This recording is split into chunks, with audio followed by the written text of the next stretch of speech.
question is about ego and letting go of ego then, right? And how do we, so, I came to, ego, we have ego. Ego is the projection of our personality. So there's two out there. I looked at that because ego is there. Ego is something which projects us.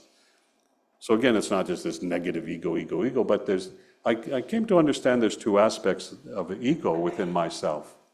So one is called the ego of my personality. So when ego supports my personality, and my personality is compensating for my reality, then that ego has to overtake the personality because I'm not achieving what I want to achieve. Therefore, I become egotistical. And that egotisticalness of my personality becomes, and we know very much people that are very egotistical. It's all me, my. So the ego of personality is I, my, me, right? I, my, and me. The concept of the personality, the other concept is the ego of identity. So if my identity is strong, so what is the difference? The ego of personality is I, my, me.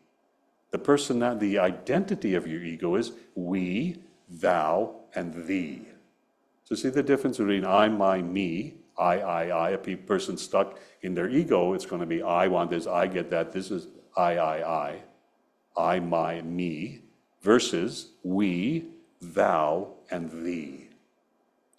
I taught a whole workshop on that years ago, the difference between those two aspects. So the thee within the self, right? We, thou, and thee. We is the sharing aspect of who we are. Thou is the relationship to the infinity, and thee is the total concept of humanity. So when ego serves the we, the thou, and the thee of the self, then ego projects you to success. Because you're not limiting. A limited ego and personality of I'm, my, me, limits our growth. Limits our mental growth, limits our prosperity, because we hold on to it so strong. That's why we have the concept of dust fund, giving. In the other faiths, it's called tithing. Why is tithing so important? Because it's a concept of I'm letting go so that I can receive, but I'm not asking I should receive. That's the we, thou, and the thee. So it's a matter of how you want to see. If you see yourself as an expanded person, a spiritual person, that's why we live a spiritual life, a dedicated life. However, we choose to express that in our belief system, right?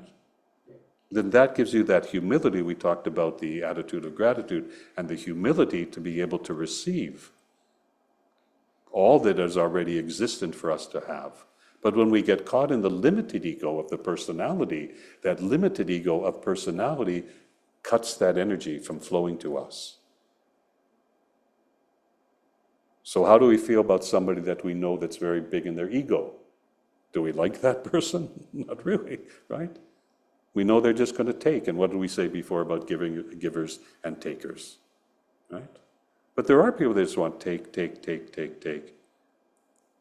And I know sometimes you come to me, that's a real, he's stuck in the ego, take, but a multimillionaire. I got 2 cents I don't have to rub together, but I'm humble.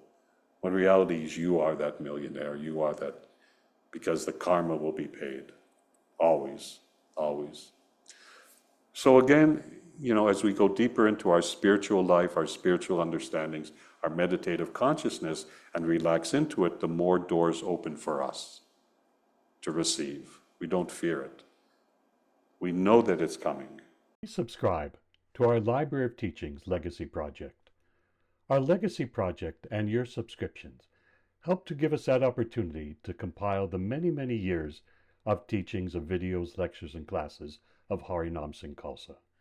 Please visit our website, anandlotus.com, to subscribe. Satnam.